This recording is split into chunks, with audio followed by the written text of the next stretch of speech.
सत श्री अकाल students, welcome to फतेह एडकॉम। आज की जी वीडियो है असीं सीनियर इंडस्ट्रीयल डिवेलपमेंट ऑफिसर का लास्ट जो साडा टॉपिक सीगा MSMEs का रजिस्ट्रेशन प्रोसैस उन्होंने कंप्लीट करांगे। इस तो इलावा असीं MSMEs के बारे काफ़ी कुछ पढ़ांगे जो तुहाडे एग्जामिनेशन पॉइंट ऑफ व्यू नाल इंपॉर्टेंट हो सकता है, राइट, बिकॉज ये इंडियन इकोनॉमी का भी पार्ट है ना। सो इस करके सब तो पहला ये रिवाइज क्लासीफिकेशन आप देखते हैं 1 जुलाई 2020 तो इनू मतलब ये क्लासीफिकेशन रिवाइज किया, क्योंकि पहला ये सर्विसिज को कंसीडर नहीं किया जाता, राइट। सिर्फ और सिर्फ मैन्युफैक्चरिंग एंटरप्राइजेस की ही उन्होंने ही क्लासीफाई किया जाता सीगा MSMEs के अंडर, बट हुण ये सर्विसिज भी इनकलूडिड ने, राइट। सो दूसरी गल स्टार्ट करने तो पहला जिन्होंने सबसक्राइब नहीं किया सबसक्राइब कर लियो, लाइक कर लियो वीडियो नू, और चैनल को सपोर्ट करने लिए ज्वाइन भी कर सकते हो, थोड़ी श्रद्धा। सो हुण ये दो गल्लां तुसीं याद रखनियां, ठीक है, गल्लां दो यस या नो, किहड़ी मैं तुहानूं दस दिंदी हां। सब तो पहला मैन्युफैक्चरिंग एंटर जो आप क्लासीफाई करना ना MSMEs नूं, सो दो गल्लां याद रखनियां। एक सब तो पहला कि मैन्युफैक्चरिंग एंटरप्राइजेस ते सर्विसिज, ये दो चीज़ां होनियां चाहिए जो आप MSMEs नूं क्लासीफाई करना है, मैन्युफैक्चरिंग एंटरप्राइजेस ते सर्विसिज, ठीक है।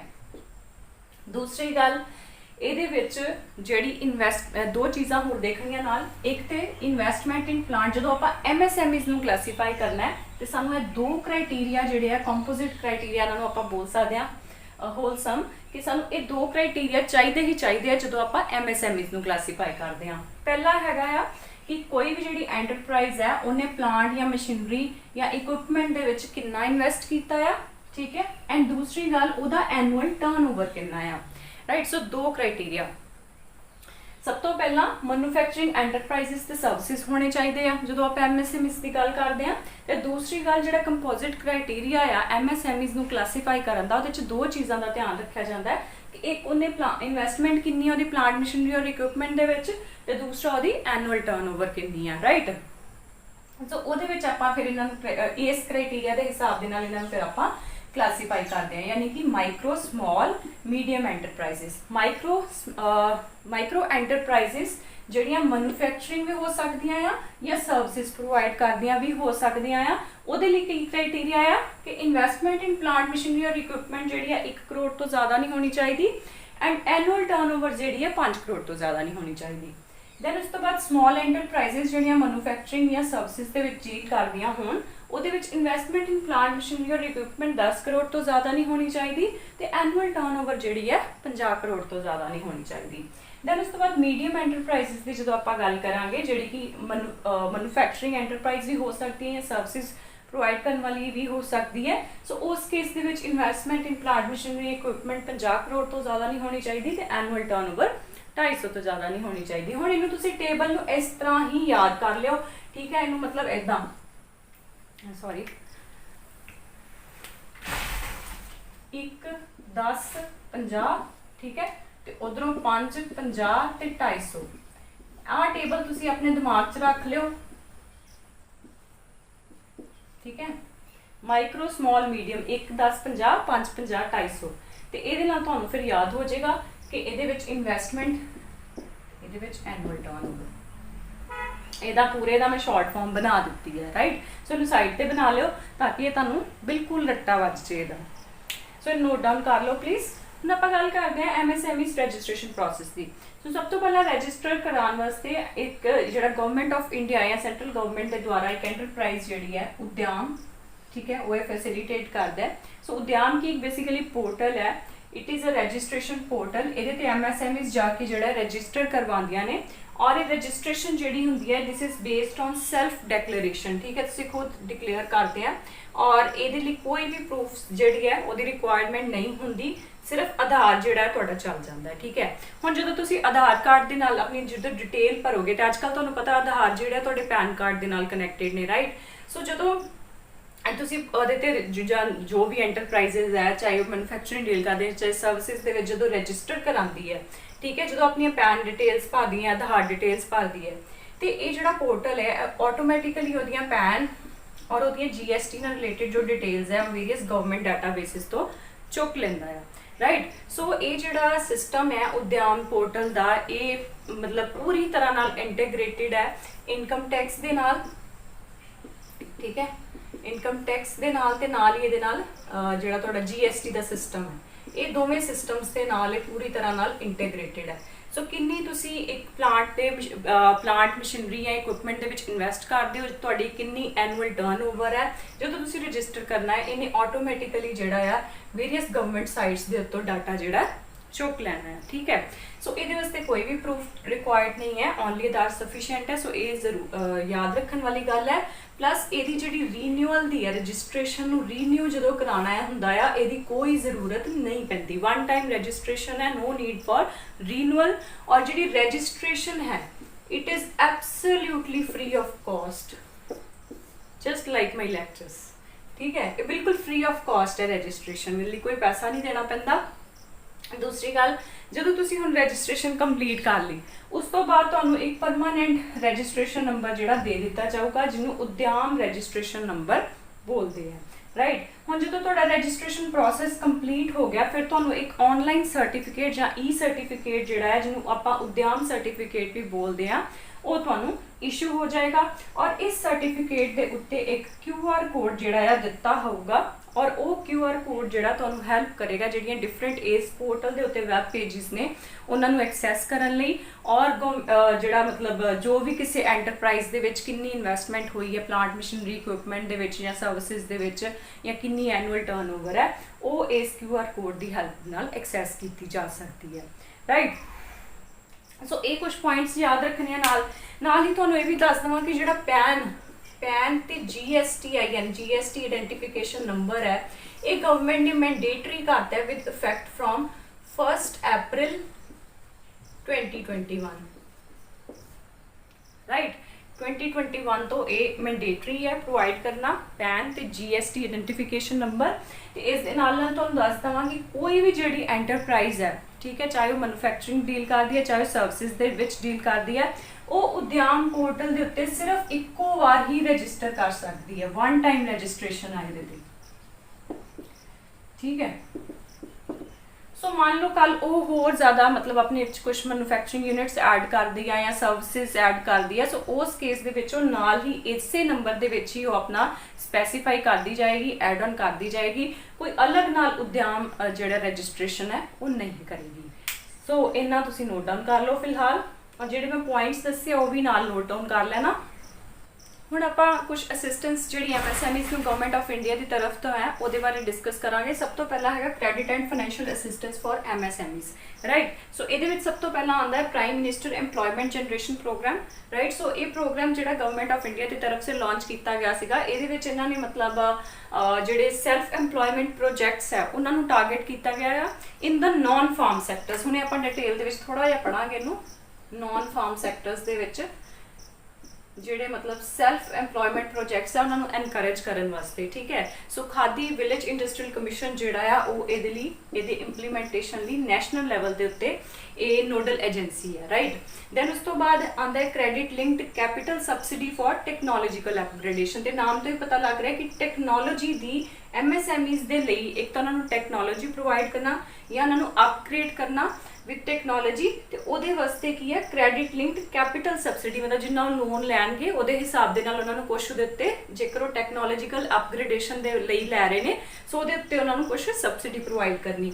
ਦੈਨ ਉਸ ਤੋਂ ਬਾਅਦ ਹੈਗਾ ਕ੍ਰੈਡਿਟ ਗਾਰੰਟੀ ਫੰਡ ਟਰਸਟ। ਇਹ ਜਿਹਦੀ ਹੁਣੇ ਮੈਂ ਗੱਲ ਕੀਤੀ ਸੀਗੀ, it was established ਬਾय ministry of MSME plus small industrial development bank of India. So for a और ये माइक्रो और स्मॉल एंटरप्राइजेस वास्ते लॉन्च की गई सी स्कीम, ठीक है, not for medium, micro and small enterprises. Then उस तो बाद नाम तो ही पता चल रहा वैसे तो। दैन उस तो बाद है 2% इंटरेस्ट सबवेंशन स्कीम, ये 2018 ਦੇ ਵਿੱਚ ਲਾਂਚ ਕੀਤੀ ਗਈ ਸੀਗੀ, ਰਾਈਟ। ਔਰ ਇਹਦੇ ਵਿੱਚ ਕੀ ਹੈ 2% ਦਾ ਇੰਟਰਸਟ ਰਿਲੀਫ ਮਿਲਦਾ ਆ ਅਗਰ ਜਦੋਂ ਵੀ ਮਤਲਬ ਉਹਨੂੰ ਲੋਨ ਡਿਸਬਰਸ ਕੀਤਾ ਜਾਂਦਾ ਕਿਸੇ MSMEs ਨੂੰ, ਜਾਂ ਫਿਰ ਜਿਸ ਦਿਨ ਵੀ ਇਹ ਸਕੀਮ ਲਾਂਚ ਕੀਤੀ ਵਿਚਐਵਰ ਇਜ਼ ਲੇਟਰ ਉਹਦੇ ਹਿਸਾਬ ਦੇ ਨਾਲ। ਇਹਨੂੰ ਥੋੜਾ ਜਿਹਾ ਆਪਾਂ ਡਿਟੇਲ ਦੇ ਵਿੱਚ ਕਰ ਲੈਂਦੇ ਆ ਕਿਉਂਕਿ ਇੰਪੋਰਟੈਂਟ। सब तो पहला जो prime minister employment generation programme है, ये मेन ऑब्जेक्टिव की है, मैं ब्लू लाइन्स का अंडरलाइन किया है। सब तो पहला कि एम्प्लॉयमेंट जनरेट करना both urban and rural areas के विच थ्रू सैटिंग अप ऑफ जिवें कि मैं पहला भी तुहानूं दस्सिया सैल्फ एम्प्लॉयमेंट प्रोजेक्ट्स या माइक्रो एंटरप्राइजेस जिहड़ियां सैटअप करके in the non farm sector as I have told you earlier, right. So non farm sectors ਦੇ ਵਿੱਚ ਸੈਲਫ ਐਮਪਲੋਇਮੈਂਟ ਪ੍ਰੋਜੈਕਟ ਜਾਂ ਮਾਈਕਰੋ ਐਂਟਰਪ੍ਰਾਈਜ਼ਸ ਲਾਂਚ ਕਰਕੇ ਜਿਹੜਾ ਹੈ ਐਮਪਲੋਇਮੈਂਟ ਅਪੋਰਚੁਨਿਟੀਜ਼ ਨੂੰ ਜਨਰੇਟ ਕਰਨਾ both in urban and rural. ਹੁਣ ਇਹ ਜਿਹੜੇ ਪ੍ਰੋਜੈਕਟਸ ਲਾਂਚ ਕਰਨਗੇ ਨਾ ਇਹਨਾਂ ਦੇ ਉੱਤੇ ਹੀ ਇਹਨਾਂ ਨੂੰ ਸਬਸਿਡੀਜ਼ ਮਿਲਣਗੀਆਂ, ਰਾਈਟ। ਸੋ ਇਹਦੇ ਵਿੱਚ ਐਲੀਜੀਬਿਲਿਟੀ ਕੀ ਹੈ ਕਿ ਘੱਟ ਤੋਂ ਘੱਟ ਕਿੰਨਾ ਪੈਸਾ ਇਨੀਸ਼ੀਅਲੀ ਇਨਵੈਸਟ ਕਰਨਾ ਹੈ। ਉਹਦੇ ਵਿੱਚ ਜਿਹੜੇ ਇੰਡੀਵਿਜੂਅਲਸ ਨੇ ਜਿਨ੍ਹਾਂ ਦੀ 18 ਸਾਲ ਤੋਂ ਉੱਪਰ ਹੈ ਏਜ, ਠੀਕ ਹੈ, ਸੋ ਉਹ ਕਿਹੜੇ ਪ੍ਰੋਜੈਕਟਸ ਦੇ ਵਿੱਚ ਇਨਵੈਸਟ ਕਰ ਸਕਦੇ। ਘੱਟੋ ਘੱਟ ਉਹ ਪ੍ਰੋਜੈਕਟ ਦੀ ਕੀਮਤ ਜੋ ਮੈਨੂਫੈਕਚਰਿੰਗ ਸੈਕਟਰ ਦੇ ਵਿੱਚ ਇਨਵੈਸਟ ਕਰ ਰਹੇ ਆ, ਠੀਕ ਹੈ, ਪ੍ਰੋਜੈਕਟ ਲਾਂਚ ਕਰ ਰਹੇ ਆ ਮੈਨੂਫੈਕਚਰਿੰਗ ਸੈਕਟਰ ਦੇ ਵਿੱਚ, ਤੇ ਘੱਟੋ ਘੱਟ ਉਹਦੀ ਕਾਸਟ 10 ਲੱਖ ਰੁਪਇਆ ਹੋਣਾ ਚਾਹੀਦਾ ਹੈ ਪ੍ਰੋਜੈਕਟ ਦੀ। ਤੇ ਜੇਕਰ ਉਹ ਸਰਵਿਸ ਸੈਕਟਰ ਦੇ ਵਿੱਚ ਕਰ ਰਿਹਾ ਤੇ ਉਹਦੀ ਘੱਟੋ ਘੱਟ ਜਿਹੜੀ ਕਾਸਟ ਹੈ ਉਹ ਕਿੰਨੀ ਹੋਣੀ ਚਾਹੀਦੀ ਹੈ, 5 ਲੱਖ। ਦੈਨ ਉਸ ਤੋਂ ਇਲਾਵਾ ਜਿਹੜਾ ਇਹ ਇੰਡੀਵਿਜੂਅਲ ਹੈ, ਠੀਕ ਹੈ, ਜੋ ਵੀ ਪ੍ਰੋਜੈਕਟ ਇੱਥੇ ਲਾਂਚ ਕਰ ਰਿਹਾ ਆ, ਉਸ ਕੇਸ ਦੇ ਵਿੱਚ ਉਹਦੀ ਜਿਹੜੀ ਮਤਲਬ ਐਜੂਕੇਸ਼ਨ ਹੈ ਘੱਟੋ ਘੱਟ ਉਹ 8ਵੀਂ ਪੜ੍ਹਿਆ ਹੋਇਆ ਹੋਣਾ ਚਾਹੀਦਾ, ਠੀਕ ਹੈ, 8th ਸਟੈਂਡਰਡ ਘੱਟੋ ਘੱਟ ਉਹਨੇ ਪਾਸ ਕੀਤੀ ਹੋਈ ਹੋਣੀ ਚਾਹੀਦੀ ਹੈ। ਹੁਣ ਇੰਡੀਵਿਜੂਅਲਸ ਤੋਂ ਇਲਾਵਾ ਹੋਰ ਕੌਣ ਐਲੀਜੀਬਲ ਨੇ? ਜਿਹੜੇ ਸੈਲਫ ਹੈਲਪ ਗਰੁੱਪਸ ਹੁੰਦੇ ਨੇ ਉਹ। ਦੈਨ ਉਸ ਤੋਂ ਬਾਅਦ ਜਿਹੜੀ ਸੁਸਾਇਟੀ ਰਜਿਸਟ੍ਰੇਸ਼ਨ ਐਕਟ 1860 ਦੇ ਅੰਡਰ ਜਿਹੜੇ ਇੰਸਟੀਟਿਊਸ਼ਨਸ ਰਜਿਸਟਰਡ ਹੁੰਦੇ ਨੇ ਉਹ ਵੀ ਐਲੀਜੀਬਲ ਨੇ ਅਗਰ ਉਹ ਕੋਈ ਪ੍ਰੋਜੈਕਟ ਲਾਂਚ ਕਰਦੇ ਐਵੇਂ ਦਾ। ਦੈਨ ਉਸ ਤੋਂ ਬਾਅਦ ਜਿਹੜੀਆਂ ਪ੍ਰੋਡਕਸ਼ਨ ਕੋਆਪਰੇਟਿਵ ਸੁਸਾਇਟੀਜ਼ ਹੁੰਦੀਆਂ ਨੇ ਉਹ ਵੀ। ਦੈਨ ਉਸ ਤੋਂ ਬਾਅਦ ਚੈਰੀਟੇਬਲ ਟਰਸਟ ਜਿਹੜੇ ਆ ਉਹ ਵੀ ਐਲੀਜੀਬਲ ਨੇ, ਰਾਈਟ। ਦੈਨ ਉਸ ਤੋਂ ਬਾਅਦ ਹੈਗਾ ਕਿ ਇਹਦੇ ਵਿੱਚ ਨੇਚਰ ਆਫ ਅਸਿਸਟੈਂਸ ਕੀ ਹੈ। ਹੁਣ ਅਸਿਸਟੈਂਸ ਕਾਹਦੇ ਤੇ ਪ੍ਰੋਵਾਈਡ ਕਰਾਂਗੇ? Of the project cost. ਜਿੱਦਾਂ ਦਾ ਵੀ ਪ੍ਰੋਜੈਕਟ, ਜਿੰਨੇ ਦਾ ਵੀ ਪ੍ਰੋਜੈਕਟ ਲਾਂਚ ਕਰੂਗਾ ਉਹਦੇ ਉੱਤੇ ਉਹਨੂੰ ਅਰਬਨ ਏਰੀਆਜ਼ ਦੇ ਵਿੱਚ, ਅਗਰ ਉਹ ਅਰਬਨ ਏਰੀਆਜ਼ ਦੇ ਵਿੱਚ ਲਾਂਚ ਕਰ ਰਿਹਾ ਤਾਂ ਉਹਨੂੰ ਵੱਖ ਸਬਸਿਡੀ ਮਿਲੇਗੀ, ਅਗਰ ਉਹ ਰੂਰਲ ਏਰੀਆਜ਼ ਦੇ ਵਿੱਚ ਕਰ ਰਿਹਾ ਤੇ ਉਹਨੂੰ ਹੋਰ ਸਬਸਿਡੀ ਮਿਲੇਗੀ, ਮਤਲਬ ਕਿ ਪਰਸੈਂਟੇਜ ਵੇਰੀ ਕਰਦੀ ਹੈ। ਬਟ ਇਹਦੇ ਵਿੱਚ ਐਲੀਜੀਬਿਲਿਟੀ ਕੀ ਹੈ ਕਿ ਜਿਹੜਾ ਪ੍ਰੋਜੈਕਟ ਲਾਂਚ ਹੋ ਰਿਹਾ ਉਹਦੀ ਘੱਟੋ ਘੱਟ ਕੀਮਤ ਜਿਹੜੀ ਹੈ, ਕਾਸਟ ਜਿਹੜੀ ਹੈ ਓਵਰਆਲ, ਅਗਰ ਉਹ ਮੈਨੂਫੈਕਚਰਿੰਗ ਸੈਕਟਰ ਦੇ ਵਿੱਚ ਹੈਗਾ ਤੇ 25 ਲੱਖ ਕਾਸਟ ਉਹਦੀ ਘੱਟੋ ਘੱਟ ਹੋਣੀ ਚਾਹੀਦੀ ਹੈ, ਔਰ ਅਗਰ ਸਰਵਿਸ ਸੈਕਟਰ ਦੇ ਵਿੱਚ ਹੈ ਤੇ 10 ਲੱਖ ਘੱਟੋ ਘੱਟ ਜਿਹੜੀ ਹੈ ਹੋਣੀ ਚਾਹੀਦੀ ਹੈ, ਠੀਕ ਹੈ। ਸੋ ਇਹਦੇ ਵਿੱਚ ਆਪਾਂ ਤੁਸੀਂ ਇਹਦੇ ਨਾਲ ਕਨਫਿਊਜ਼ ਨਹੀਂ ਹੋਣਾ। ਇਹ ਤੇ ਹੈਗਾ ਆ ਕਿ ਮਤਲਬ ਐਮਪਲੋਇਮੈਂਟ ਅਪੋਰਚੁਨਿਟੀਜ਼ ਨੂੰ ਜਨਰੇਟ ਕਰਨ ਵਾਸਤੇ ਇਸ ਪ੍ਰੋਗਰਾਮ ਦੇ ਅੰਡਰ ਘੱਟੋ ਘੱਟ ਇਹਦੀ ਐਲੀਜੀਬਿਲਿਟੀ ਇੰਨੀ ਹੈਗੀ ਹੈ ਵੀ ਜੇ ਤੁਸੀਂ ਇੰਨਾ ਪ੍ਰੋਜੈਕਟ ਦੇ ਵਿੱਚ ਇਨਵੈਸਟ ਕਰ ਸਕਦੇ ਹੋ ਇੰਨੇ ਪੈਸਿਆਂ ਦੇ ਪ੍ਰੋਜੈਕਟ 'ਚ, ਫਿਰ ਤੁਸੀਂ ਇਸ ਪ੍ਰੋਗਰਾਮ ਦੇ ਅੰਡਰ ਜਿਹੜਾ ਆ ਲਾਂਚ ਕਰ ਸਕਦੇ ਹੋ, ਠੀਕ ਹੈ, ਕੋਈ ਵੀ ਜਿਹੜਾ ਐਮਪਲੋਇਮੈਂਟ ਪ੍ਰੋਜੈਕਟ ਹੈ ਜਾਂ ਮਾਈਕਰੋ ਐਂਟਰਪ੍ਰਾਈਜ਼ ਹੈ। ਦੈਨ ਉਸ ਤੋਂ ਬਾਅਦ ਜਦੋਂ ਤੁਹਾਨੂੰ ਪ੍ਰੋਫਿਟ ਆਉਂਦਾ ਹੈ ਤੁਹਾਡਾ, ਤੁਸੀਂ ਉਹਨੂੰ ਐਕਸਪੈਂਡ ਕਰਦੇ ਆ, ਠੀਕ ਹੈ, ਦੈਨ ਤੁਸੀਂ ਫਰਦਰ ਅਸਿਸਟੈਂਸ ਲਈ ਐਲੀਜੀਬਲ ਹੋ ਜਾਂਦੇ ਆ। ਸੋ ਅਸਿਸਟੈਂਸ ਲੈਣ ਲਈ ਘੱਟੋ ਘੱਟ ਐਲੀਜੀਬਿਲਿਟੀ ਇਹੀ ਹੈ ਕਿ ਤੁਹਾਡਾ ਪ੍ਰੋਜੈਕਟ ਕਾਸਟ ਜੇ ਤੁਸੀਂ ਮੈਨੂਫੈਕਚਰਿੰਗ ਸੈਕਟਰ 'ਚ ਲਾਇਆ ਹੈ ਤੇ ਘੱਟੋ ਘੱਟ ਉਹਦੀ ਕੀਮਤ 25 ਲੱਖ ਹੋਵੇ, ਤੇ ਜੇ ਸਰਵਿਸ ਸੈਕਟਰ ਦੇ ਵਿੱਚ ਲਾਇਆ ਤੇ ਘੱਟੋ ਘੱਟ ਉਹਦੀ ਕੀਮਤ 10 ਲੱਖ ਰੁਪਇਆ ਹੋਵੇ। ਸੋ ਇਸ ਕੇਸ ਦੇ ਵਿੱਚ ਤੁਹਾਨੂੰ ਸਬਸਿਡੀ ਕੀ ਮਿਲੇਗੀ? ਸਬਸਿਡੀ ਤੁਹਾਡੇ ਪ੍ਰੋਜੈਕਟ ਕਾਸਟ ਦੇ ਉੱਤੇ ਮਿਲੇਗੀ। ਜੇ ਤੁਸੀਂ ਜਨਰਲ ਕੈਟਾਗਰੀ 'ਚ ਬਿਲੋਂਗ ਕਰਦੇ ਆ ਤੇ ਅਰਬਨ ਏਰੀਆ ਦੇ ਵਿੱਚ ਤੁਸੀਂ ਪ੍ਰੋਜੈਕਟ ਲਾਂਚ ਕਰਦੇ ਆ, ਮੰਨ ਲਓ ਤੁਸੀਂ 20 ਲੱਖ ਦਾ ਪ੍ਰੋਜੈਕਟ ਜਿਹੜਾ ਲਾਂਚ ਕੀਤਾ, 30 ਲੱਖ ਦਾ ਪ੍ਰੋਜੈਕਟ ਲਾਂਚ ਕੀਤਾ, ਠੀਕ ਹੈ, 20 ਲੱਖ ਤੇ ਹੈ ਹੀ ਨਹੀਂ ਬਿਕੋਜ਼ ਮੈਕਸਿਮਮ ਆਪਾਂ ਦੇਖੀਏ ਦਾ। ਸੋ ਜੇ 30 ਲੱਖ ਦਾ ਤੁਸੀਂ ਪ੍ਰੋਜੈਕਟ ਲਾਂਚ ਕੀਤਾ, ਸੋ ਜੇ ਅਰਬਨ ਏਰੀਆਜ਼ 'ਚ ਤੇ 15% ਤੁਹਾਨੂੰ ਜਿਹੜੀ ਸਬਸਿਡੀ ਮਿਲ ਜੇਗੀ ਸਰਕਾਰ ਵੱਲੋਂ, ਤੇ ਜੇ ਰੂਰਲ ਏਰੀਆਜ਼ ਦੇ ਵਿੱਚ ਤੇ 25% ਤੁਹਾਨੂੰ ਜਿਹੜੀ ਹੈ ਸਬਸਿਡੀ ਮਿਲ ਜੇਗੀ। ਦੈਨ ਉਸ ਤੋਂ ਬਾਅਦ ਜੇ ਸਪੈਸ਼ਲ ਕੈਟਾਗਰੀਜ਼ ਦੇ ਵਿੱਚੋਂ ਤੁਸੀਂ ਬਿਲੋਂਗ ਕਰਦੇ, ਸਪੈਸ਼ਲ ਕੈਟਾਗਰੀਜ਼ ਦੇ ਵਿੱਚ ਆ ਗਿਆ SC ST OBC, physically handicapped woman, ex serviceman, north eastern region ਜਾਂ ਹਿਲੀਅਮ ਬਾਰਡਰ ਏਰੀਆਜ਼ ਦੇ ਵਿੱਚ। ਸੋ ਉਸ ਕੇਸ ਦੇ ਵਿੱਚ ਤੁਸੀਂ ਅਰਬਨ ਏਰੀਆਜ਼ ਦੇ ਵਿੱਚ ਪ੍ਰੋਜੈਕਟ ਲਾਂਚ ਕਰਦੇ ਹੋ ਤਾਂ ਉਹਦਾ ਪ੍ਰੋਜੈਕਟ ਕਾਸਟ ਦਾ 25% ਤੁਹਾਨੂੰ ਜਿਹੜਾ ਆ ਸਬਸਿਡੀ ਮਿਲ ਜੇਗੀ। ਜੇ ਰੂਰਲ ਏਰੀਆਜ਼ ਦੇ ਵਿੱਚ ਆ ਤੇ 35%, ਮਤਲਬ ਅਗਰ ਜਨਰਲ ਕੈਟਾਗਰੀ ਨਾਲੋਂ ਦੇਖੀਏ ਤੇ 10% ਦੋਵਾਂ ਕੇਸਿਸ ਦੇ ਵਿੱਚ ਅਰਬਨ ਰੂਰਲ 'ਚ ਜ਼ਿਆਦਾ ਸਬਸਿਡੀ ਮਿਲਦੀ ਹੈ, ਠੀਕ ਹੈ। ਦੈਨ ਉਸ ਤੋਂ ਬਾਅਦ ਇਹਦੀ ਨੋਡਲ ਏਜੰਸੀ ਨੈਸ਼ਨਲ ਲੈਵਲ ਤੇ ਅਗਰ ਆਪਾਂ ਦੇਖੀਏ, ਨੈਸ਼ਨਲ ਲੈਵਲ ਤੇ ਇਹਦੀ PMEGP ਦੀ prime minister employment generation programme ਦੀ ਜਿਹੜੀ ਨੋਡਲ ਏਜੰਸੀ ਇਹਨੂੰ ਇੰਪਲੀਮੈਂਟ ਕਰਨ ਲਈ ਉਹ ਹੈਗੀ ਹੈ ਖਾਦੀ ਵਿਲੇਜ ਇੰਡਸਟਰੀਅਲ ਕਮਿਸ਼ਨ। ਔਰ ਸਟੇਟ ਲੈਵਲ ਤੇ ਜਿਹੜੀ ਇਹਦੀ ਨੋਡਲ ਏਜੰਸੀ ਹੈਗੀ ਹੈ ਉਹ ਹੈਗੀ ਹੈ ਖਾਦੀ ਵਿਲੇਜ ਇੰਡਸਟਰੀਅਲ ਬੋਰਡਸ। ਦੈਨ ਉਸ ਤੋਂ ਬਾਅਦ ਡਿਸਟ੍ਰਿਕਟ ਇੰਡਸਟਰੀ ਸੈਂਟਰ ਤੇ ਜਿਹੜੇ ਡਿਫਰੈਂਟ ਬੈਂਕਸ ਹੁੰਦੇ ਨੇ ਸਟੇਟ ਲੈਵਲ ਦੇ ਉੱਤੇ ਉਹ, ਰਾਈਟ। ਸੋ ਇਹਨੂੰ ਨੋਟ ਡਾਊਨ ਕਰ ਲਓ। ਸੋ ਪ੍ਰਧਾਨ ਮੰਤਰੀ ਇੰਪਲੋਇਮੈਂਟ ਜਨਰੇਸ਼ਨ ਪ੍ਰੋਗਰਾਮ ਤੋਂ ਬਾਅਦ ਇਹ ਸੈਕਿੰਡ ਹੈਗਾ ਅਸਿਸਟੈਂਸ MSMEs ਦੇ ਵਾਸਤੇ programme, credit linked capital subsidy for technological upgradation. ਜਿਵੇਂ ਕਿ ਮੈਂ ਸਟਾਰਟਿੰਗ 'ਚ ਵੀ ਦੱਸਿਆ ਸੀਗਾ ਜਦੋਂ ਆਪਾਂ ਇਹ ਵਾਲਾ ਪਾਰਟ ਸ਼ੁਰੂ ਕੀਤਾ ਕਿ ਟੈਕਨੋਲੋਜੀਕਲ ਅਪਗ੍ਰੇਡੇਸ਼ਨ ਵਾਸਤੇ ਕਿ MSMEs ਨੂੰ ਟੈਕਨੋਲੋਜੀ ਫੈਸਿਲਿਟੇਟ ਕਰਨ ਵਾਸਤੇ through institutional finance main objective ਜਿਹੜਾ ਸਕੀਮ ਦਾ ਹੈ, ਠੀਕ ਹੈ। ਕ੍ਰੈਡਿਟ ਲਿੰਕਡ ਕੈਪੀਟਲ ਸਬਸਿਡੀ ਮਤਲਬ ਉਹਨਾਂ ਨੂੰ ਟੈਕਨੋਲੋਜੀ ਪ੍ਰੋਵਾਈਡ ਕਰਾਂਗੇ, ਉਹਦੇ ਵਾਸਤੇ ਜੋ ਵੀ ਉਹਨਾਂ ਦਾ ਖਰਚਾ ਆਏਗਾ ਉਹਦੇ ਤੇ ਸਬਸਿਡੀ, ਠੀਕ ਆ। ਸੋ ਐਲੀਜੀਬਿਲਿਟੀ ਕੀ ਆ? ਐਨੀ ਮਾਈਕਰੋ, ਹੁਣ ਇੱਥੇ ਵੀ ਮੀਡੀਅਮ ਨਹੀਂ ਹੈਗੀ, ਮਾਈਕਰੋ ਐਂਡ ਸਮਾਲ ਐਂਟਰਪ੍ਰਾਈਜ਼ਸ ਜਿਨ੍ਹਾਂ ਦੇ ਕੋਲ ਇੱਕ ਵੈਲਿਡ ਉਦਯਮ ਰਜਿਸਟ੍ਰੇਸ਼ਨ ਹੋਵੇ, ਠੀਕ ਹੈ, ਰਜਿਸਟ੍ਰੇਸ਼ਨ ਨੰਬਰ ਹੋਵੇ, and availing institutional credit to buy plant and machinery approved under the scheme. So ये scheme ਦੇ अंदर कुछ जिवें plant machinery equipments ਜਿਹੜੀਆਂ mention ਕੀਤੀਆਂ ਹੋਣਗੀਆਂ. So अगर कोई MSMEs उन्हां equipments ਦੇ related institutional credit ਜਿਹੜੀ है अवेल कर रही है, सो उस केस दे विच वो MSE ਜਿਹੜੀ है एलिजिबल होएगी, राइट. दूसरी गल ਇਹਦੇ ਤੇ ਜਿਹੜੇ ਨਵੇਂ ਪ੍ਰੋਜੈਕਟਸ ਨੇ ਜਾਂ ਜਿਹੜੇ ਅਪਗ੍ਰੇਡਡ ਪ੍ਰੋਜੈਕਟਸ ਨੇ, ਯਾਨੀ ਕਿ ਜਿਨ੍ਹਾਂ ਦੀ ਐਕਸਪੈਂਸ਼ਨ ਭਾਵੇਂ ਹੋਈ ਵੀ ਹੈ ਭਾਵੇਂ ਨਹੀਂ, ਬਟ ਉਸ ਤਰ੍ਹਾਂ ਹੀ ਉਹ ਅਪਗ੍ਰੇਡ ਹੋ ਰਹੇ ਨੇ, ਉਹ ਦੋਵੇਂ ਹੀ ਐਲੀਜੀਬਲ ਨੇ. ਔਰ ਇਹਦੇ ਵਿੱਚ ਅਸਿਸਟੈਂਸ ਕਿਸ ਤਰ੍ਹਾਂ ਦੀ ਪ੍ਰੋਵਾਈਡ ਹੋਏਗੀ, ਇਹਦੇ ਵਿੱਚ ਜੋ ਵੀ ਇੰਸਟੀਟਿਊਸ਼ਨਲ ਕ੍ਰੈਡਿਟ ਲੈ ਰਿਹਾ ਉਹਦੇ ਤੇ 15% ਦੀ, ਠੀਕ ਹੈ, ਘੱਟੋ ਘੱਟ ਅਗਰ 1 ਕਰੋੜ ਤੱਕ ਦੀ upfront subsidy of 15% on institutional credit up to 1 crore, 1 crore ਤੱਕ ਜਿਹੜੀ ਸਬਸਿਡੀ ਦਿੱਤੀ ਜਾਏਗੀ ਉਹ ਦਿੱਤੀ ਜਾਏਗੀ 15%, ਰਾਈਟ. ਸੋ ਆਪਾਂ ਕਹਿ ਸਕਦੇ ਹਾਂ subsidy cap of 15 lakh for identified sectors, sub sectors and technologies. ਉਸ ਤੋਂ ਬਾਅਦ ਹੈਗਾ ਕਿ ਜਿਹੜੀ ਸੈਕਿੰਡ ਹੈਂਡ ਟੈਕਨੋਲੋਜੀ ਜਾਂ ਫੈਬਰੀਕੇਟਡ ਟੈਕਨੋਲੋਜੀ ਕੋਈ ਵੀ MSME ਲਈ ਅਪਲਾਈ ਕਰਦੀ ਹੈ, ਸੋ ਉਸ ਕੇਸ ਦੇ ਵਿੱਚ ਉਹ ਜਿਹੜਾ ਐਲੀਜੀਬਲ ਨਹੀਂ ਹੋਏਗੀ, ਰਾਈਟ. ਕੋਈ ਵੀ ਟੈਕਨੋਲੋਜੀ ਜਿਹੜੀ ਸੈਕਿੰਡ ਹੈਂਡ ਜਾਂ ਫੈਬਰੀਕੇਟਡ. ਸੋ ਨੈਕਸਟ ਹੈ credit guarantee fund trust for MSE, that is micro and small enterprises only. ਸੋ ਇਹ ਗਵਰਨਮੈਂਟ ਆਫ ਇੰਡੀਆ ਨੇ ਲਾਂਚ ਕੀਤਾ ਸੀਗਾ ਤਾਂ ਕਿ ਜਿਹੜੀਆਂ ਮਾਈਕਰੋ ਤੇ ਸਮਾਲ ਐਂਟਰਪ੍ਰਾਈਜ਼ਸ ਨੇ ਉਹਨਾਂ ਨੂੰ ਕੋਲੈਟਰਲ ਫ੍ਰੀ, ਮਤਲਬ ਉਹਨਾਂ ਨੂੰ ਕੋਈ ਵੀ ਚੀਜ਼ ਗਿਰਵੀ ਰੱਖ ਕੇ ਲੋਨ ਨਾ ਲੈਣਾ ਪਵੇ, ਸੋ ਉਸ ਤਰ੍ਹਾਂ ਉਹਨਾਂ ਨੂੰ ਲੋਨ ਜਿਹੜਾ ਪ੍ਰੋਵਾਈਡ ਕੀਤਾ ਜਾਵੇ. ਔਰ ਇਹਦੇ ਵਿੱਚ ਇੱਕ ਟਰਸਟ ਜਿਹੜਾ ਇਸ ਨਾਮ ਤੋਂ credit guarantee fund trust for micro and small enterprises, ਠੀਕ ਹੈ, ਇਸ ਨਾਮ ਤੋਂ ਟਰਸਟ ਜਿਹੜਾ ਐਸਟੈਬਲਿਸ਼ ਕੀਤਾ ਕਿੰਨੇ, ministry of micro small and medium enterprises ਤੇ small industrial development bank of India ਨੇ ਰਲ ਕੇ, ਠੀਕ ਹੈ. ਸੋ ਇਹ ਇੰਪੋਰਟੈਂਟ ਹੈ. ਔਰ ਕਿਉਂ ਕੀਤਾ, to implement credit guarantee scheme for MSE, ਜਿਹਦੇ ਵਿੱਚ ਜਿਹੜੀ MSEs ਨੂੰ ਕ੍ਰੈਡਿਟ ਦਿੱਤਾ ਜਾਂਦਾ ਹੈ ਉਹਦੀ ਕੁਝ % ਗਾਰੰਟੀ ਜਿਹੜੀ ਹੈ ਗਵਰਨਮੈਂਟ ਆਫ ਇੰਡੀਆ ਲੈਂਦੀ ਹੈ, ਠੀਕ ਹੈ. ਸੋ ਉਹਦੇ ਵਾਸਤੇ ਇਹ ਟਰਸਟ ਜਿਹੜਾ ਐਸਟੈਬਲਿਸ਼ ਕੀਤਾ ਬਾय ministry of MSMEs and SIDBI ਨੇ. then ਇਹਦੇ ਵਾਸਤੇ ਐਲੀਜੀਬਲ ਕੌਣ ਹੈਗੇ, new as well as existing micro and small enterprises, right.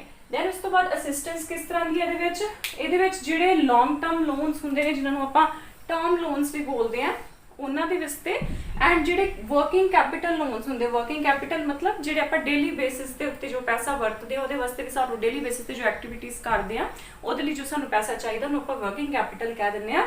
ਸੋ ਉਹਦੇ ਵਾਸਤੇ ਦੋਨਾਂ ਵਾਸਤੇ ਕ੍ਰੈਡਿਟ ਫੈਸਿਲਿਟੀਜ਼ ਪ੍ਰੋਵਾਈਡ ਕਰਨੀਆਂ ਔਰ ਦੋਵੇਂ ਹੀ ਕੋਲੈਟਰਲ ਫ੍ਰੀ, ਰਾਈਟ. ਦੈਨ ਉਸ ਤੋਂ ਬਾਅਦ ਲੋਨ ਅਪ ਟੂ 200 ਲੱਖ ਤੱਕ ਦੀ ਲਿਮਿਟ ਦਾ ਜਿਹੜਾ ਲੋਨ ਹੈ ਉਹ MSE ਨੂੰ ਪ੍ਰੋਵਾਈਡ ਕੀਤਾ ਜਾ ਸਕਦਾ ਹੈ, ਪ੍ਰੋਵਾਈਡਡ ਕਿ ਉਹ ਇਹਦੇ ਵਾਸਤੇ ਜਿਹੜੀ ਹੈ ਇੱਕ ਗਾਰੰਟੀ ਫੀ ਜਿਹੜੀ ਹੈ ਬੈਂਕ ਨੂੰ ਪੇ ਕਰੇਗਾ, ਠੀਕ ਹੈ. ਸੋ ਇਹ ਤੁਸੀਂ ਨੋਟ ਡਾਊਨ ਕਰ ਲਓ. ਸੋ ਜਿਹੜੀ ਲਾਸਟ ਹੈ ਉਹ ਹੈਗੀ 2% ਇੰਟਰਸਟ ਸਬਵੈਂਸ਼ਨ ਸਕੀਮ, ਇਹ 2018 ਦੇ ਵਿੱਚ ਆਈ ਸੀ, ਜਿਵੇਂ ਮੈਂ ਸਟਾਰਟਿੰਗ 'ਚ ਵੀ ਦੱਸਿਆ ਕਿ ਇਹਦੇ ਤੇ ਜਿਹੜਾ ਮਤਲਬ ਆਊਟਸਟੈਂਡਿੰਗ ਬੈਲੈਂਸ ਹੁੰਦਾ, ਔਰ ਇਹ ਦੋਵੇਂ ਹੀ ਕੇਸਿਸ ਦੇ ਵਿੱਚ ਜਿਹੜੇ ਅਗਰ ਕਿਸੇ ਨੇ ਟਰਮ ਲੋਨ, ਕਿਸੇ MSE ਨੇ ਟਰਮ ਲੋਨ ਲਿਆ ਜਾਂ ਫਿਰ ਵਰਕਿੰਗ ਕੈਪੀਟਲ ਲੋਨ ਲਿਆ, ਸੋ ਦੋਵਾਂ ਹੀ ਕੇਸਿਸ ਦੇ ਵਿੱਚ ਜਿਹੜਾ ਉਹਨਾਂ ਦਾ ਆਊਟਸਟੈਂਡਿੰਗ ਬੈਲੈਂਸ ਹੁੰਦਾ ਐਜ਼ ਔਨ ਕਿਹੜੀ ਡੇਟ, ਜਿਹੜੀ ਡੇਟ ਤੇ ਜਾਂ ਤਾਂ ਇਸ ਜਿਹੜਾ ਮਤਲਬ ਸਕੀਮ ਆਈ ਹੈ ਉਸ ਤੋਂ ਬਾਅਦ ਵਿੱਚ, ਤੇ ਜਾਂ ਫਿਰ ਉਹਨਾਂ ਨੇ ਮਤਲਬ ਜਿਹੜੀ MSE ਹੈ, ਠੀਕ ਹੈ, ਉਹਨੂੰ ਲੋਨ ਦਿੱਤਾ ਗਿਆ, ਬਟ ਇਹ ਜਿਹੜੀ ਡੇਟ ਹੈ ਇਹ ਲੇਟਰ ਡੇਟ ਹੋਣੀ ਚਾਹੀਦੀ ਹੈ, ਠੀਕ ਹੈ. ਮੰਨ ਲਓ ਜਿਹੜਾ ਸਕੀਮ ਆਉਣ ਤੋਂ ਬਾਅਦ ਅਗਰ ਲੋਨ ਲਿਆ ਗਿਆ ਦੈਨ ਉਸ ਤੋਂ ਬਾਅਦ ਇਹ ਐਪਲੀਕੇਬਲ ਹੋਊਗਾ, ਠੀਕ ਹੈ, 2% ਸਬਵੈਂਸ਼ਨ ਸਕੀਮ. ਦੈਨ ਉਸ ਤੋਂ ਬਾਅਦ ਅਗਰ ਪਹਿਲਾਂ ਦਾ ਲਿਆ ਹੋਇਆ ਤੇ ਸਕੀਮ ਬਾਅਦ ਵਿੱਚ ਆਈ ਹੈ, ਸੋ ਉਸ ਕੇਸ ਦੇ ਵਿੱਚ ਜਦੋਂ ਸਕੀਮ ਆਈ ਹੈ ਉਦੋਂ ਤੋਂ ਇਹ ਜਿਹੜਾ 2% ਪਰ ਐਨਮ ਇੰਟਰਸਟ ਰਿਲੀਫ ਮਿਲੂਗਾ ਔਨ ਦਾ ਆਊਟਸਟੈਂਡਿੰਗ ਬੈਲੈਂਸ, ਦੋਵੇਂ ਹੀ ਕੇਸਿਸ ਦੇ ਵਿੱਚ, ਚਾਹੇ ਉਹ ਟਰਮ ਲੋਨ ਹੋਏ ਚਾਹੇ ਉਹ ਵਰਕਿੰਗ ਕੈਪੀਟਲ ਲੋਨ ਹੋਏ. ਬਟ ਇਹਦੇ ਵਿੱਚ ਐਲੀਜੀਬਿਲਿਟੀ ਕੀ ਹੈ ਕਿ ਜਿਹੜੀ MSMEs ਹੈ ਉਹਨਾਂ ਦਾ ਵੈਲਿਡ GST ਆਇਡੈਂਟੀਫਿਕੇਸ਼ਨ ਨੰਬਰ ਹੋਣਾ ਚਾਹੀਦਾ ਹੈ, ਪਲੱਸ ਉਹ ਉਦਿਆਨ ਪੋਰਟਲ ਦੇ ਉੱਤੇ ਰਜਿਸਟਰਡ ਹੋਣੀਆਂ ਚਾਹੀਦੀਆਂ ਨੇ, ਠੀਕ ਹੈ, they must be registered on Udyam portal. Then ਉਸ ਤੋਂ ਬਾਅਦ ਜਿਵੇਂ ਆਪਾਂ ਇਹ ਕ੍ਰੈਡਿਟ ਐਂਡ ਫਾਈਨੈਂਸ਼ੀਅਲ ਅਸਿਸਟੈਂਸ ਪੜ੍ਹੀਆਂ MSMEs ਵਾਸਤੇ, ਹੈ ਨਾ, ਕਿ ਕਿੰਨੀਆਂ ਸਕੀਮਸ ਆਪਾਂ ਪੜ੍ਹੀਆਂ ਕਿ ਜਿਹੜੀਆਂ ਕਿ ਕ੍ਰੈਡਿਟ ਅਸਿਸਟੈਂਸ ਪ੍ਰੋਵਾਈਡ ਕਰਦੀਆਂ ਨੇ. ਹੁਣ ਕੁਛ ਇਹੋ ਜਿਹੀ ਵੀ ਹੈਗੀਆਂ ਨੇ ਜਿਹੜੀਆਂ ਕਿ MSMEs ਨੂੰ ਇਨਫਰਾਸਟ੍ਰਕਚਰ ਸਪੋਰਟ ਪ੍ਰੋਵਾਈਡ ਕਰਦੀਆਂ, ਆਪਾਂ ਉਹਨਾਂ ਨੂੰ ਡਿਟੇਲ ਦੇ ਵਿੱਚ ਨਹੀਂ ਪੜਾਂਗੇ, ਬਟ ਇਹ ਤੁਹਾਨੂੰ ਪਤਾ ਹੋਣਾ ਚਾਹੀਦਾ ਹੈ ਕਿ these are related to MSMEs. ਇਹਨਾਂ ਦਾ ਨਾਮ ਹੀ ਕਾਫੀ ਵਾਰੀ ਨਿਊਜ਼ 'ਚ ਰਹਿੰਦਾ ਆ, ਸੋ ਇਹ ਤੁਹਾਨੂੰ ਇਹ ਯਾਦ ਰੱਖਣਾ ਹੈ. ਸਭ ਤੋਂ ਪਹਿਲਾਂ ਹੈਗਾ SFURTI, scheme of fund for regeneration of traditional industries. ਤੁਹਾਨੂੰ ਨਾਮ ਤੋਂ ਹੀ ਪਤਾ ਲੱਗ ਰਿਹਾ ਹੈ ਕਿ ਜਿਹੜੀ ਟ੍ਰੈਡੀਸ਼ਨਲ ਇੰਡਸਟਰੀਜ਼ ਦੇ ਜਿੱਦਾਂ ਹੈਂਡੀਕ੍ਰਾਫਟਸ ਵਗੈਰਾ, ਸੋ ਉਹਨਾਂ ਦੀ ਰੀਜਨਰੇਸ਼ਨ ਵਾਸਤੇ, ਠੀਕ ਹੈ. ਸੋ ਇਹਨੂੰ ਸਫੁਰਤੀ ਆਪਾਂ ਕਹਿ ਸਕਦੇ ਹਾਂ ਉੱਦਾਂ. ਦੈਨ ਉਸ ਤੋਂ ਬਾਅਦ ਹੈਗੀ ASPIRE scheme, a scheme for promotion of innovation rural industry and entrepreneurship ਤੇ ਇਨੋਵੇਸ਼ਨ ਨਾਲ ਹੈ। ਤੇ ਦੈਟ ਮੀਨਸ ਕਿ ਇਹਦੇ ਵਿੱਚ ਜਿਵੇਂ ਇਨਕੂਬੇਸ਼ਨ ਸੈਂਟਰਸ ਦੀ ਆਪਾਂ ਗੱਲ ਕੀਤੀ ਸੀ ਪ੍ਰੀਵੀਅਸ ਲੈਕਚਰ ਦੇ ਵਿੱਚ, ਹੈ ਨਾ। ਸੋ ਉਹ ਚੀਜ਼ਾਂ ਦਾ ਪ੍ਰਮੋਸ਼ਨ। ਦੈਨ ਉਸ ਤੋਂ ਬਾਅਦ ਥਰਡ ਇਹਦੇ ਵਿੱਚ ਜਿਹੜੇ ਮਤਲਬ ਕਲਸਟਰ ਡਿਵੈਲਪਮੈਂਟ ਕਰਦੇ ਆ MSME ਕਲਸਟਰ ਵਿੱਚ। ਮੈਂ ਤੁਹਾਨੂੰ ਪਹਿਲਾਂ ਵੀ ਦੱਸਿਆ ਜਦੋਂ ਆਪਾਂ ਪੰਜਾਬ ਦੀ ਪੋਲਿਸੀ ਪੜ੍ਹੀ ਸੀਗੀ ਵੀ ਜਿੱਦਾਂ ਮਤਲਬ ਇੱਕੋ ਹੀ ਪ੍ਰੋਡਕਟਸ ਦੇ ਵਿੱਚ ਜਾਂ ਇੱਕੋ ਕਾਈਂਡ ਆਫ ਪ੍ਰੋਡਕਟਸ ਦੇ ਵਿੱਚ ਜਿਹੜੇ ਡੀਲ ਕਰਦੀਆਂ ਨੇ ਇੰਡਸਟਰੀਜ਼ ਜਾਂ MSMEs, ਸੋ ਉਹਨੂੰ ਆਪਾਂ ਕਲਸਟਰ, ਉਹਨਾਂ ਨੂੰ ਇਕੱਠੇ ਜਦੋਂ ਆਪਾਂ ਕਰ ਦਿੰਦੇ ਹਾਂ ਤਾਂ ਉਹ ਕਲਸਟਰ ਬਣਦਾ। ਸੋ ਉਹਦੀ ਡਿਵੈਲਪਮੈਂਟ ਵਾਸਤੇ ਵੀ ਅਸਿਸਟੈਂਸ ਪ੍ਰੋਵਾਈਡ ਕਰਦੇ ਆ। ਦੈਨ ਉਸ ਤੋਂ ਬਾਅਦ ਟੈਕਨੋਲੋਜੀਕਲ ਸੈਂਟਰਸ ਨੂੰ ਬਣਾਉਣ ਵਾਸਤੇ ਮਤਲਬ ਉਹ ਵੀ ਕੀ ਹੈ ਇੱਕ ਤਰ੍ਹਾਂ ਦੇ ਇਹਦੇ ਅੰਦਰ ਇਨਫਰਾਸਟ੍ਰਕਚਰ ਸਪੋਰਟ ਪ੍ਰੋਵਾਈਡ ਕਰਦੇ ਆ। ਦੈਨ ਐਟ ਲਾਸਟ ਹੈਗੇ web services related to MSME, ਜਿਨ੍ਹਾਂ ਨੂੰ ਆਪਾਂ ਥੋੜੀ ਜਿਹੀ ਡਿਟੇਲ ਦੇ ਵਿੱਚ ਪੜਾਂਗੇ, ਜਿਹਦੇ ਵਿੱਚ ਆਪਾਂ ਉਦਿਆਮ ਪੋਰਟਲ ਦੇ ਬਾਰੇ ਤੇ ਪੜ੍ਹ ਲਿਆ, ਇਹਦੇ ਵਿੱਚ ਆਪਾਂ ਕੁਝ ਨਹੀਂ ਪੜ੍ਹਨਾ। ਦੈਨ ਉਸ ਤੋਂ ਬਾਅਦ ਚੈਂਪੀਅਨਸ ਹੈ, ਸੰਪਰਕ ਹੈ ਤੇ ਸਮਾਧਾਨ ਹੈ। ਇਹਨਾਂ ਤਿੰਨਾਂ ਦੇ ਬਾਰੇ ਵਿੱਚ ਥੋੜਾ ਜਿਹਾ ਡਿਟੇਲ ਤੁਹਾਨੂੰ ਦੱਸ ਦਿੰਦੀ ਹਾਂ, ਜ਼ਿਆਦਾ ਨਹੀਂ, ਜਿੰਨੀ ਤੁਹਾਡੇ ਪੇਪਰ ਲਈ ਜ਼ਰੂਰੀ ਹੈ, ਰਾਈਟ। ਸੋ ਇਸ ਤੋਂ ਬਾਅਦ ਆਪਣਾ ਟੌਪਿਕ ਕੰਪਲੀਟ ਹੋਊਗਾ। ਸੋ ਪਲੀਜ਼ ਇਹਨੂੰ ਨੋਟ ਡਾਊਨ ਕਰ ਲਓ ਤੁਸੀਂ। ਸੋ ਵੈਬ ਬੇਸਡ ਸਰਵਿਸਿਜ਼ ਦੇ ਵਿੱਚ ਉਦਿਆਮ ਪੋਰਟਲ ਦੇ ਬਾਰੇ ਆਪਾਂ ਪੜ੍ਹ ਲਿਆ ਸੀਗਾ। ਬਾਕੀ ਤਿੰਨ ਪੋਰਟਲ ਨੇ, ਚੈਂਪੀਅਨ, ਸੰਪਰਕ ਤੇ ਸਮਾਧਾਨ, ਤਿੰਨੋਂ ਹੀ ਜਿਹੜੇ ਆ ਡਿਜੀਟਲ ਪੋਰਟਲਸ ਨੇ। ਸਭ ਤੋਂ ਪਹਿਲਾਂ ਚੈਂਪੀਅਨਸ ਦੀ ਗੱਲ ਕਰੀਏ ਤੇ ਕ੍ਰੀਏਸ਼ਨ ਐਂਡ, ਇਹਦੀ ਫੁੱਲ ਫਾਰਮ ਹੈਗੀ creation and harmonious application of modern processes for increasing the output and national strength. ਇਹਦਾ ਮੇਨ ਇਹਦੇ ਵਿੱਚ ਉਹਦਾ ਆਬਜੈਕਟਿਵ ਕੀ ਹੈਗਾ ਕਿ ਜਿਹੜੇ ਗ੍ਰੀਵੈਂਸ ਰਿਡਰੈਸਲ ਕਰਨਾ MSMEs ਦਾ, ਠੀਕ ਹੈ। ਜੇ ਉਹਨਾਂ ਨੂੰ ਕੋਈ ਵੀ ਕਿਸੇ ਵੀ ਤਰ੍ਹਾਂ ਦੀ ਪ੍ਰੋਬਲਮ ਹੈ ਰਿਲੇਟਿਡ ਟੂ, ਚਾਹੇ ਉਹ ਰॉ ਮਟੀਰੀਅਲ ਨਾਲ ਰਿਲੇਟਿਡ ਹੈ, ਠੀਕ ਹੈ, ਚਾਹੇ ਉਹ ਫਾਈਨਾਂਸ ਨਾਲ ਰਿਲੇਟਿਡ ਹੈ, ਚਾਹੇ ਉਹ ਲੇਬਰ ਨਾਲ ਰਿਲੇਟਿਡ ਹੈ, ਸੋ ਉਹ ਆਪਣਾ ਗ੍ਰੀਵੈਂਸਿਸ ਜਿਹੜੇ ਆ ਇਹਦੇ ਉੱਤੇ ਕਰ ਸਕਦੇ ਨੇ ਸ਼ੇਅਰ ਤੇ ਰੈਜ਼ੋਲੂਸ਼ਨ ਲੈ ਸਕਦੇ ਨੇ। ਦੈਨ ਇਸ ਤੋਂ ਇਲਾਵਾ ਇਹਦੇ ਵਿੱਚ ਜਿਹੜੀਆਂ ਮਤਲਬ ਮੇਨ ਇਹਦਾ ਪੋਰਟਲ ਦਾ ਮੇਨ ਮਕਸਦ, ਕਿਉਂਕਿ ਇਹ ਪੋਰਟਲ ਚੈਂਪੀਅਨਸ ਜਿਹੜਾ ਇਹ ਸਾਰੇ ਹੀ ਜਿੰਨੇ ਵੀ ਪੋਰਟਲ ਹੈ, ਚਾਹੇ ਉਹ ਉਦਿਆਮ ਹੈ, ਠੀਕ ਹੈ, ਚਾਹੇ ਉਹ ਸੰਪਰਕ ਹੈ, ਚਾਹੇ ਉਹ ਸਮਾਧਾਨ ਹੈ, ਇਹ ਸਭ ਦੇ ਨਾਲ ਇੰਟੀਗ੍ਰੇਟਿਡ ਹੈ ਪੋਰਟਲ ਜਿਹੜਾ ਹੈ, ਠੀਕ ਹੈ। ਸੋ ਇਹਦਾ ਮੇਨ ਮੋਟਿਵ ਇਹ ਵੀ ਹੈਗਾ ਨਾਲ ਕਿ ਜਿਹੜੀ MSMEs ਹੈ ਉਹਨਾਂ ਦੀ ਗਰੋਥ ਅਪੋਰਚੁਨਿਟੀਜ਼ ਜਿਹੜੀਆਂ ਉਹਨਾਂ ਨੂੰ ਲੱਭ ਕੇ ਦੇਣੀਆਂ। ਦੈਨ ਇਸ ਤੋਂ ਇਲਾਵਾ ਇਹਦੇ ਵਿੱਚ ਜਿਹੜੀਆਂ ਮਤਲਬ ਕੁਝ ਪੋਟੈਂਸ਼ੀਅਲ MSMEs ਨੂੰ ਆਇਡੈਂਟੀਫਾਈ ਕਰਨਾ ਜਿਹੜੇ ਨੈਸ਼ਨਲ ਤੇ ਇੰਟਰਨੈਸ਼ਨਲ ਚੈਂਪੀਅਨਸ ਬਣ ਸਕਣ, ਰਾਈਟ। ਸੋ ਇਹ ਹੈ ਚੈਂਪੀਅਨਸ। ਦੈਨ ਉਸ ਤੋਂ ਬਾਅਦ ਸੰਪਰਕ ਪੋਰਟਲ ਕਾਦੇ ਵਾਸਤੇ ਆ? ਸੰਪਰਕ ਪੋਰਟਲ ਦੇ ਉੱਤੇ ਜਿਹੜੇ ਜੌਬ ਸੀਕਰਸ ਹੁੰਦੇ ਨੇ, ਜੌਬ ਸੀਕਰਸ ਇਹਦੇ ਵਿੱਚ ਉਹ ਆਉਂਦੇ ਨੇ ਜਿਹੜੇ ਕਿ ਟੈਕਨੋਲੋਜੀਕਲ ਸੈਂਟਰਸ ਦੀ ਆਪਾਂ ਹੁਣੇ ਗੱਲ ਕੀਤੀ ਸੀਗੀ, ਠੀਕ ਹੈ। ਸੋ ਉਹ ਟ੍ਰੇਨੀਜ਼ ਜਾਂ ਉਹ ਸਟੂਡੈਂਟਸ ਜਿਹੜੇ ਉੱਥੋਂ ਪੜ੍ਹਦੇ ਨੇ, ਕੁਝ ਸਿੱਖਦੇ ਨੇ, ਦੈਨ ਉਸ ਤੋਂ ਬਾਅਦ ਉਹ ਅਨਇੰਪਲੋਇਡ ਹੁੰਦੇ ਨੇ ਤੇ ਉਹ ਇਸ ਸੰਪਰਕ ਪੋਰਟਲ ਦੇ ਉੱਤੇ ਆਪਣੇ ਆਪ ਨੂੰ ਰਜਿਸਟਰ ਕਰਾ ਸਕਦੇ ਨੇ। ਤੇ ਜਿਹੜੇ ਉੱਥੇ ਰਿਕਰੂਟਰਸ ਬੈਠੇ ਹੁੰਦੇ ਜਿਵੇਂ ਕੋਈ ਨੈਸ਼ਨਲ ਕੰਪਨੀਜ਼ ਦੇ ਜਾਂ MNCs ਦੇ, ਠੀਕ ਹੈ, ਸੋ ਉਹ ਇੱਥੋਂ ਜਿਹੜਾ ਸੰਪਰਕ ਪੋਰਟਲ ਦੇ ਉੱਤੋਂ ਉਹਨਾਂ ਦਾ ਡਾਟਾ ਚੁੱਕ ਕੇ ਉਹਨਾਂ ਨੂੰ ਆਪਣੇ ਹਿਸਾਬ ਦੇ ਨਾਲ ਜਿੱਦਾਂ ਦੀ ਉਹਨਾਂ ਨੂੰ ਮੈਨ ਪਾਵਰ ਚਾਹੀਦੀ ਹੁੰਦੀ ਆ ਉਹ ਉਹਨਾਂ ਨੂੰ ਰਿਕਰੂਟ ਕਰ ਸਕਦੇ ਨੇ, ਠੀਕ ਹੈ। ਦੈਨ ਉਸ ਤੋਂ ਬਾਅਦ ਹੈਗਾ ਆ ਸਮਾਧਾਨ। ਸੋ ਇਹ ਸੰਪਰਕ ਪੋਰਟਲ ਇੱਕ ਤਰ੍ਹਾਂ ਦਾ ਆਪਾਂ ਕਹਿ ਸਕਦੇ ਹਾਂ ਕਿ ਇਹ ਇੰਪਲੋਇਮੈਂਟ ਪੋਰਟਲ ਹੈ ਫॉर MSMEs, ਠੀਕ ਹੈ। ਦੈਨ ਉਸ ਤੋਂ ਬਾਅਦ ਹੈਗਾ ਸਮਾਧਾਨ। ਸਮਾਧਾਨ ਹੈਗਾ ਆ ਡਿਲੇਡ ਪੇਮੈਂਟ ਪੋਰਟਲ। ਇਹਦੇ ਵਿੱਚ ਕੀ ਹੁੰਦਾ ਹੈ? ਇਹਦੇ ਵਿੱਚ ਨਾ ਮਤਲਬ ਜਿਹੜੇ ਮੰਨ ਲਓ ਕਿਸੇ ਨੇ ਗੁੱਡਸ ਜਿਹੜੇ ਆ ਸਪਲਾਈ ਕੀਤੇ ਆ, ਠੀਕ ਹੈ, ਤੇ ਬਾਇਰ ਨੇ ਗੁੱਡਸ ਜਿਹੜੇ ਆ ਅਸੈਪਟ ਕਰ ਲਏ ਆ, ਬਟ ਜੋ ਉਹਦੀ ਪੇਮੈਂਟ ਬਣਦੀ ਪਈ ਆ ਉਹ ਨਹੀਂ ਦਿੱਤੀ ਵਿਦਿਨ 45 ਡੇਜ਼, ਠੀਕ ਹੈ, ਫਰੋਮ ਅਸੈਪਟੈਂਸ। ਜਦੋਂ ਉਹਨੇ ਗੁੱਡਸ ਅਸੈਪਟ ਕਰ ਲਏ ਆ ਵਿਦਿਨ 45 ਡੇਜ਼ ਵੀ ਉਹਨੇ ਅਸੈਪਟੈਂਸ ਤੋਂ ਬਾਅਦ ਪੇਮੈਂਟ ਨਹੀਂ ਕੀਤੀ, ਸੋ ਉਸ ਕੇਸ ਦੇ ਵਿੱਚ ਜਿਹੜੇ MSMEs ਹੈ ਉਹ ਕੰਪਲੇਂਟ ਜਿਹੜੀ ਹੈ ਐਪਲੀਕੇਸ਼ਨ ਆਪਣੀ ਫਾਈਲ ਕਰ ਸਕਦੇ ਆ ਸਮਾਧਾਨ ਪੋਰਟਲ ਦੇ ਉੱਤੇ, ਠੀਕ ਹੈ। ਸੋ ਇੱਕ ਐਕਟ ਆਇਆ ਸੀ MSME ਡਿਵੈਲਪਮੈਂਟ ਐਕਟ, ਠੀਕ ਹੈ, 2006। ਉਹਦੇ ਅੰਡਰ ਹੀ ਇੱਕ MSME ਫੈਸਿਲਿਟੇਸ਼ਨ ਕਾਉਂਸਲ ਜਿਹੜੀ ਆ ਬਣੀ ਹੋਈ ਹੈ। ਇਸੇ ਮਤਲਬ ਐਕਟ ਦੇ ਅੰਡਰ ਹੀ MSME ਫੈਸਿਲਿਟੇਸ਼ਨ ਕਾਉਂਸਲ, ਠੀਕ ਹੈ, ਹਰ ਸਟੇਟ ਦੇ ਵਿੱਚ ਉਹ ਇਹ ਗ੍ਰੀਵੈਂਸਿਸ ਨੂੰ ਫਿਰ ਰਿਡਰੈਸ ਕਰਦੀ ਹੈ, ਠੀਕ ਹੈ। ਉਹ ਜਦੋਂ ਐਪਲੀਕੇਸ਼ਨ ਫਾਈਲ ਕਰਦੇ ਉਹ ਆਟੋਮੈਟਿਕਲੀ ਇਸ ਕਾਉਂਸਲ ਕੋਲ ਚਲੀ ਜਾਂਦੀ ਹੈ ਜਿਹੜੀ ਬਾਅਦ ਵਿੱਚ ਉਹਨੂੰ ਰਿਡਰੈਸ ਕਰਦੀ ਹੈ। ਸੋ ਦੈਟ ਵਾਜ਼ ਆਲ। ਜਿੰਨਾ ਤੁਹਾਨੂੰ ਮੈਂ ਜ਼ਿਆਦਾ ਹੀ ਕਰਵਾਇਆ ਹੈ MSMEs ਦੇ ਵਿੱਚ, ਜਿੰਨਾ ਆਉਣਾ ਸੀਗਾ ਉਸ ਤੋਂ ਮਤਲਬ ਡਬਲ ਟ੍ਰਿਪਲ ਕਰਵਾਇਆ ਆ, ਰਾਈਟ। ਸੋ ਦੈਟ ਵਾਜ਼ ਆਲ। ਤੇ ਇਸ ਦੇ ਨਾਲ ਹੀ ਤੁਹਾਡਾ ਦੋਨੋਂ ਪਾਰਟਸ ਮੈਂ ਖਤਮ ਕਰਦੀ ਹਾਂ ਐਕਸੈਪਟ ਇਕੋਨਮੀ, ਮੈਂ ਨਾਲ ਬਾਰ-ਬਾਰ ਕਹਿ ਰਹੀ ਹਾਂ, ਠੀਕ ਹੈ। ਔਰ ਇਕੋਨਮੀ ਦੇ ਮੈਂ ਕੋਰ ਕਨਸੈਪਟ ਕਰਵਾਏ ਹੋਏ ਹੈ, ਹਿੰਦੀ ਲੈਂਗੁਏਜ ਹੈ, ਐਂਡ ਇੰਡੀਅਨ ਬੈਂਕਿੰਗ ਵੀ ਆਪਾਂ ਕਰਾਂਗੇ, ਉਹ ਵੀ ਤੁਹਾਡੇ ਐਗਜ਼ਾਮ ਲਈ ਇੰਪੋਰਟੈਂਟ ਹੀ ਹੋਏਗੀ ਬਿਕੋਜ਼ ਇਕੋਨਮੀ ਦਾ ਪਾਰਟ ਹੈ। ਸੋ ਉਹ ਵੀ ਤੁਸੀਂ ਕਰ ਲੈਣਾ। ਮੈਂ ਹਿੰਦੀ ਦੇ ਵਿੱਚ ਹੀ ਕਰਵਾਉਣੀ ਹੈ, ਉਹ ਪੰਜਾਬੀ 'ਚ ਨਹੀਂ, ਬਿਕੋਜ਼ ਉਹਦੇ ਵਿੱਚ ਮੇਰੇ ਫਿਰ ਨੈਸ਼ਨਲ ਸਟੂਡੈਂਟਸ ਹੀ ਹੁੰਦੇ ਆ, ਹੈ, ਠੀਕ ਹੈ। ਚਲੋ that was all. Thank you very much.